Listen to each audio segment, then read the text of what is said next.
हमने यूसीसी के ऊपर जो प्रोग्राम किया था उसमें 2 सवाल बार-बार घूम के आ रहे हैं। एक सवाल ये आ रहा है कि अभी ड्राफ्ट नहीं आया तो फैयाज अहमद फैज़ी किस चीज़ का समर्थन कर रहे हैं? दूसरा बात ये आ रही है कि आप लोग मतलब कि यूसीसी का समर्थन कर रहे हैं, तो 341 पे बिना बात किए यूसीसी का समर्थन किस आधार पे होगा? मतलब ये जो एक पसमानदा साथी हैं, वो लगातार ये 2 बातें उठा रहे हैं। अच्छा, सब हम ही से क्यों सवाल उठाते हैं भाई? मैं ना कोई सरकार चला रहा हूँ, ना मेरी इतनी हैसियत है कि मैं समाज पे या किसी पे प्रभाव डाल पा रहा हूँ। लोग काहे लाठी डंडा लेके पड़े हुए हैं?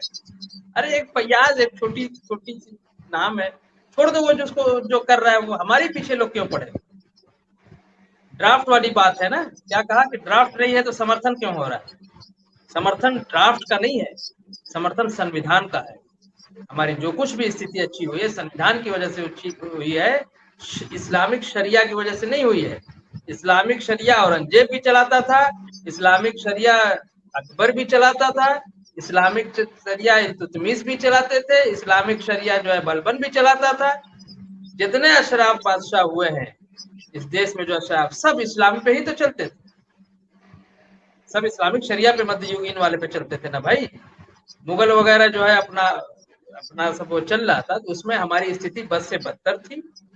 और हमारे लिए इन लोगों ने कानून बना रखा। औरंगजेब ने कुफू का सिद्धांत फतवा आलमगीरी में आप देख लीजिए, या एक सबसे आखिरी बादशाह जो था मुगलों का, वो मुजरा मुशायरा वाला बादशाह जो था, वो भी चलने की उसके एकदम वो था, बूढ़ा था, चलने की उसकी औकात नहीं थी।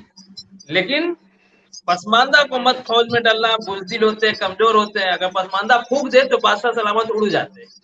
ये उनकी ऐसी थी। कामगर जातियां हम अपनी मेहनत से खेत में से गल्ला उगाते हैं, अपनी मेहनत से चीजें बनाते हैं, कंस्ट्रक्टिव लोग हैं, रचनात्मक लोग हैं, रचनात्मक काम करते हैं। आप हमको बुजदिल कह रहे हैं। एक दिन जरा जो राय की नरकी भर के देख लीजिए, आपको समझ में आ जाएगा। एक दिन किसी रंगरेज का जो कपड़ा रंग के देख लीजिए, समझ में आ जाएगा। एक दिन कुम्हार के चाक पे बैठ के गोला बना लीजिए चाक का, तो समझ में आ जाएगा। कुम्हार का वो है ना, वो चला नहीं पाएंगे अपने बादशाह साहब। मैं उसका जवाब देता। देखिए, हमारी जो कुछ भी स्थिति अच्छी हुई है वो संविधान की वजह से अच्छी हुई है। अब मैं बता रहा हूँ यूसीसी क्या है, एक लाइन में आप समझिए। पारिवारिक मामलों में भी संविधान लागू करना, यह है यूसीसी। संविधान के डायरेक्टिव प्रिंसिपल में यह है कि सरकार इस बात का प्रयास करे। उस वक्त नहीं हो पाया था, अब ये सरकारों की जिम्मेदारी है कि उसको लागू किया जाए। तो पारिवारिक मामले, शादी, विवाह, संबंध विच्छेद, उत्तराधिकार, गोद लेना, पैतृक संपत्ति का बंटवारा, ये 2-4 चीजें हैं।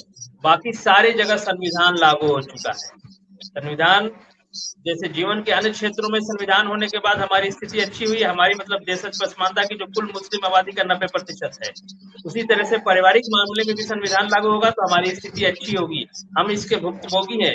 शरिया ला में जो अल्लाह उसके रसूल के नाम पे चलाया जा रहा है, एकदम झूठ बात है। ये मध्य युग का को कहा, जो उस वक्त के अशराफ उलमा को कहा थे, उनका बनाया हुआ है। उस वक्त प्रोग्रेसिव रहा होगा, लेकिन आज वो बहुत रिग्रेसिव है। उसके अंदर बहुत भेदभाव है। उसके अंदर संपत्ति के बंटवारे में भेदभाव। अगर मान लीजिए मेरी सिर्फ लड़कियां हैं तो मैं सारी संपत्ति अपनी बच्चियों को नहीं दे सकता हूँ। वो हमारा जो भाई है वो क्लेम करके ले लेगा, यानी हमारे परिवार का जो मर्द है वो क्लेम करके ले लेगा। हम जो है पोता, अगर पिता की मृत्यु हो जा रही है दादा के जीवन में, तो पोता को कुछ नहीं मिलेगा। और जो एक जो बहुत सी ऐसी चीजें हैं। और ईमानदारी की बात है कि आधुनिक कानून होना चाहिए ना, न्याय पे आधारित होना चाहिए, जस्ट होना चाहिए, जस्टिस होनी चाहिए।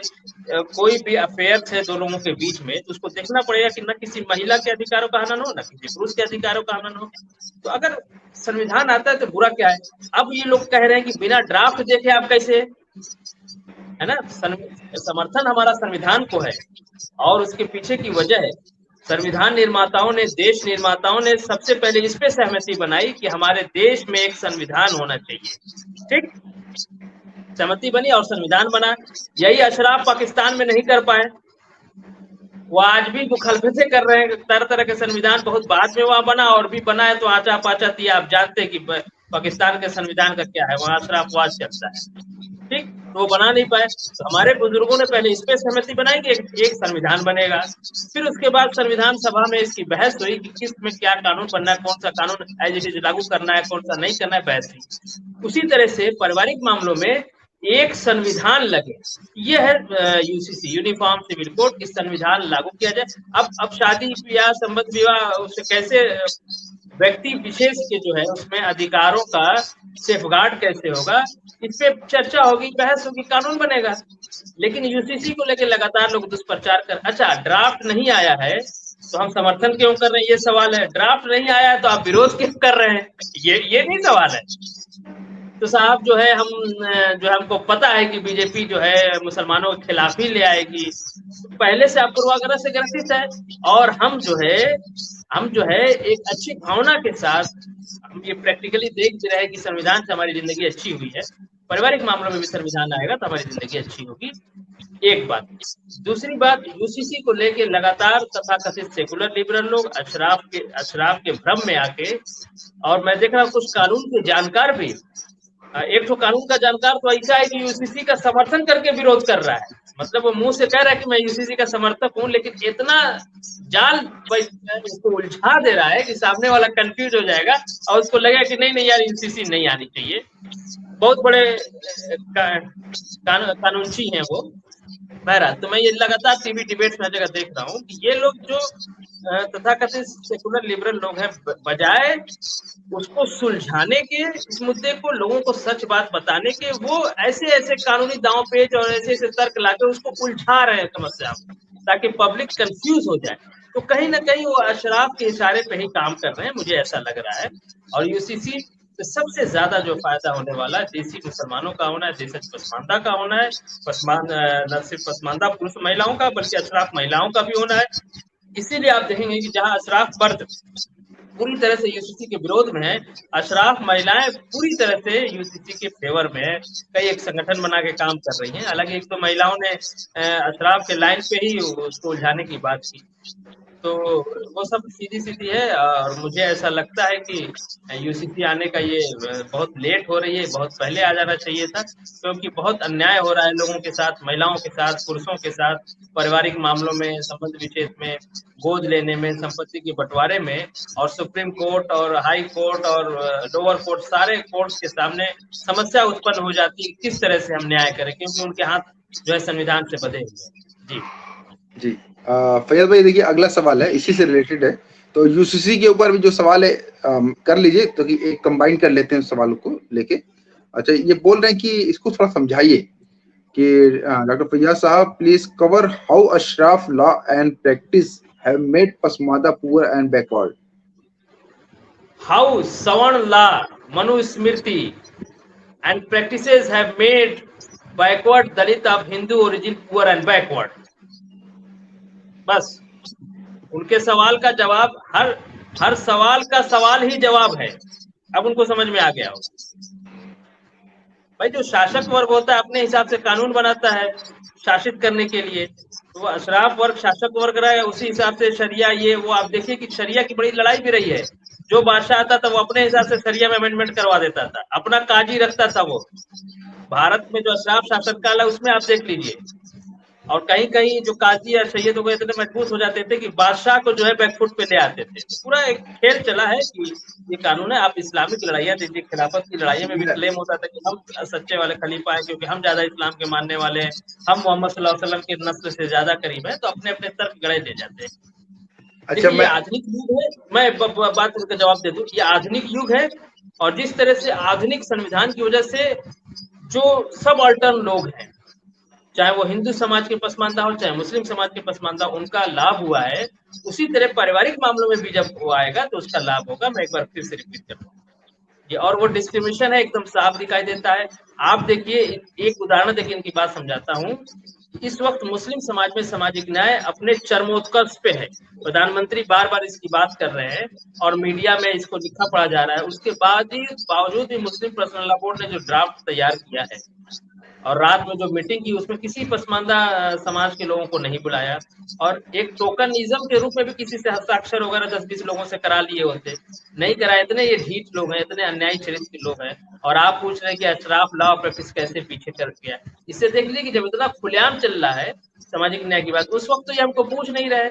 तो जब ये खुद देश के राजा रहे होंगे अशराफ, उस वक्त ये कानून और प्रैक्टिस के जरिए हमारा कितना दोहन किया होगा, इससे आप अंदाजा लगा सकते हैं। जी अच्छा, मैं एक इंटरेस्टिंग चीज बता रहा था फैयाज भाई कि एक हिस्टोरियन उनको मैं सुन रहा था, तो वो बता रहे थे कि अकबर शायद उसकी शादियां जो है ज्यादा शादियां उसने की, तो वो काजियों को बुलाया, पूछा कि इस्लाम में कितनी शादियां की परमिशन है, तो क्योंकि वो चार चार से ज्यादा कर रखा था, तो सबने कहा कि अरे इस्लाम में तो कहा गया कि तुम एक एक शादी कर सकते हो, दो दो कर सकते हो, तीन तीन कर सकते हो, चार चार कर सकते हो। तो उसने जोड़ जाड़ के उन लोगों ने तो सब उसने जोड़ दिया क्या, एक एक दो दो तीन तीन चार चार। तो और अकबर बादशाह से कहा कि अभी आप और भी कर सकते हैं, अभी तो आप कम किए। तो अकबर को ये बात बड़ी बुरी लगी। अकबर का जो इन लोगों से दूरी बनी, इन काजियों से, वो इसी वजह से बनी कि क्योंकि ये मैं जो बोलता हूँ ये उसको जस्टिफाई कर सकते कुरान से। अच्छा, ये मतलब पहली बार तो कोई काम हो नहीं रहा है।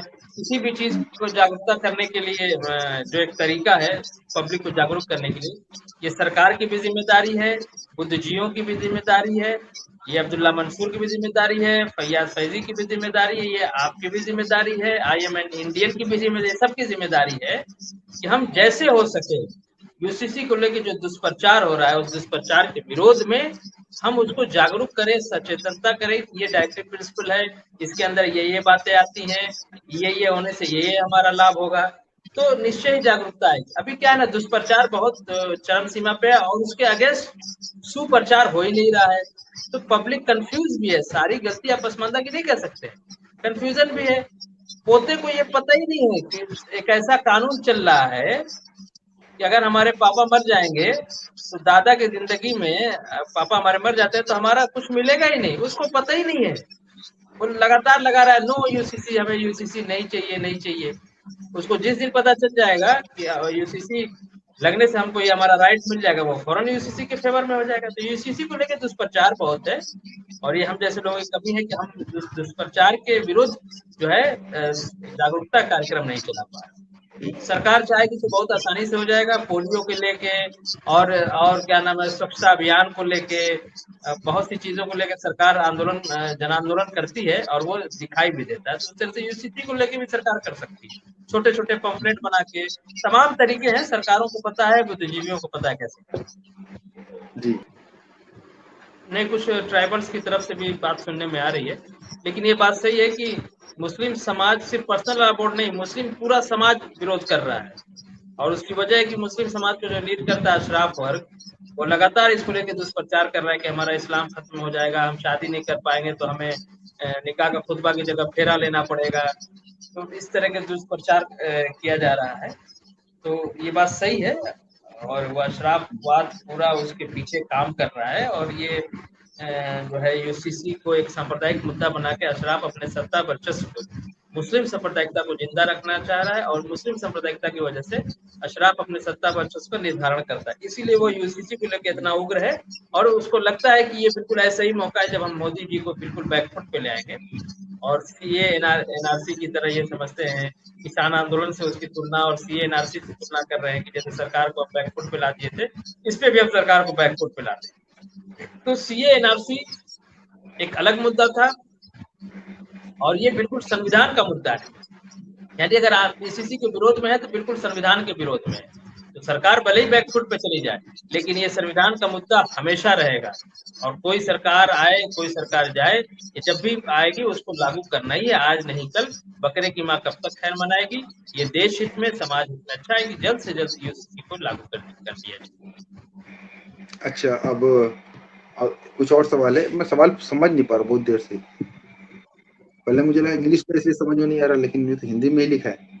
वो कैसे लिखा है थोड़ा सा इस सर पसमानदा मुस्लिम और हद क्या लिखा है पर आपके विचार दीजिए। अरशद पर आप के विचार दीजिए। ये समझ में नहीं आया, पसमानदा मुस्लिम अरशद क्या होता है? अरशद, पता नहीं, अरशद आरक्षण लिख रहे हैं क्या? आरक्षण लिखे हैं क्या? आरक्षण है शायद। ये फिर से टाइप कर दे तो बात समझ में आ जाए। ठीक है, अगला अगला देखते हैं। ये मिलेट टाइम पर बता रहा था कि यूएससी क्या यूसीसी होगा में केवल मुस्लिम ही रहेंगे। हिंदी मोहम्मद अफर, पता नहीं क्या। आप लोग एक बार टाइप करके उसको पढ़ के फिर भेजा कीजिए। मिलत टाइम्स में बता रहा था कि यूसीसी में केवल मुस्लिम ही चलिए वो रहेंगे, टाइप हिंदू कर नहीं देंगे। रहेंगे। नहीं, ये गलत बात है, सबके लिए यूसीसी है। ये कह रहे सिख इसका विरोध कर रहे हैं। नहीं देखिए, सिख पहले से हिंदू कोड बिल में आते हैं, तो सिखों के पास आधुनिक कानून है। जो हिंदू कोड बिल है वो सिखों पे भी लागू होता है। उनके विरोध करने न करने से वो जो है, मुझे कुछ बात समझ नहीं आया कि सिख किस बात का विरोध कर रहे हैं। अच्छा।